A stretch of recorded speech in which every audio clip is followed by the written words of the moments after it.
Hi friends, மல்லி சீரியலில் இதுக்கப்புறம் என்ன நடக்க போகுது அப்படின்றத இந்த வீடியோவில் பார்க்கலாம். இப்போ எப்படியோ ஒரு வழியாக கல்யாணம் நின்றுச்சுங்க.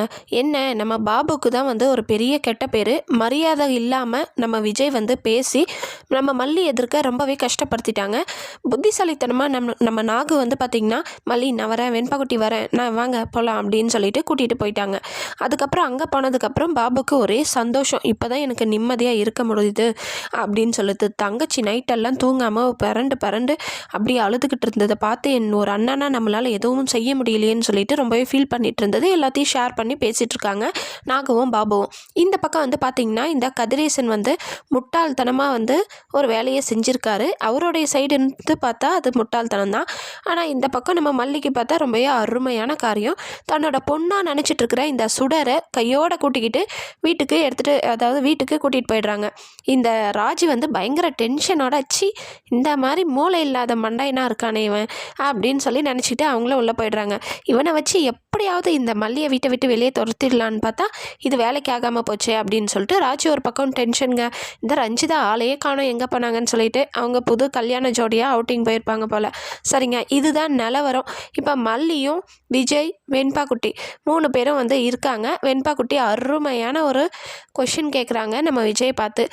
அதாவது நம்ம ரேணுகம்மா எனக்கு அம்மா தானே, அப்போ ஏன் என்னை விட்டுட்டு அவங்க மட்டும் போனாங்க அப்படின்னு அந்த அளவுக்கு ரொம்ப ஷார்ப்பான ஒரு கொஷினாக கேட்டாங்க.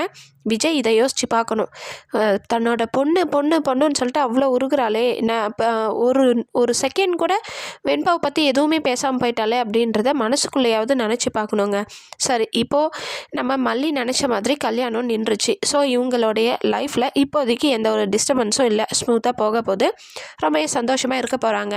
ஆனால் சந்தோஷமாக இருக்க விடக்கூடாதுன்னு சொல்லிட்டு இந்த சுடர் கண்டிப்பாக அடுத்த கட்ட மூமெண்ட்டை எடுக்க தான் போகிறாங்க. அது தனியாக எடுப்பாங்களா, டிஸ்கஸ் பண்ணுவாங்க. நடந்த எல்லா விஷயத்தையும் ரகு கிட்ட கலந்து பேசி இதுக்கப்புறம் என்ன பண்ணலாம் ஏது பண்ணலாம் அப்படின்னு சொல்லிட்டு நெக்ஸ்ட் பிளானை போட போகிறாங்க இவங்க 2 பேரும். இப்போ இந்த சுடர் கதிரேசனோட வீட்டில் தான் இருக்காங்க.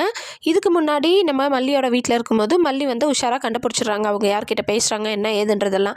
இப்போ முழுக்க கதிரேசனோட வீட்டில் இருக்கிறதுனால கண்டிப்பாக இந்த சுடர் ரகு கிட்ட ஃபோனில் பேச தான் போகிறாங்க. இந்த மாதிரி ஆயிடுச்சின்னு சொல்லிட்டு ரகுவும் நான் எல்லாத்தையும் வீடியோ காலில் பார்த்துட்டு தான் இருந்தேன், இப்போ என்ன பண்ணுறதுன்னு பேசுவாங்க. இருக்கிறது ஒரே ஒரு வழி தான், நீயும் விஜயும் ஒன்று சேரணும், அவன் மூலயமா நீ கன்சீவ் ஆகணும், அப்படி இருந்தால் லீகலாகவே உன்னை தாலி கட்ட வச்சிடலாம் அவன் அப்படின்ற மாதிரி பேசிக்க போகிறாங்க. ஸோ இது எல்லாத்தையுமே உணர்ச்சி வசப்பட்டு ஒரு சில டைமில் சுடர் பக்கம் யாராவது இருக்காங்களான்னு பார்க்காமே பேசிடுறாங்க.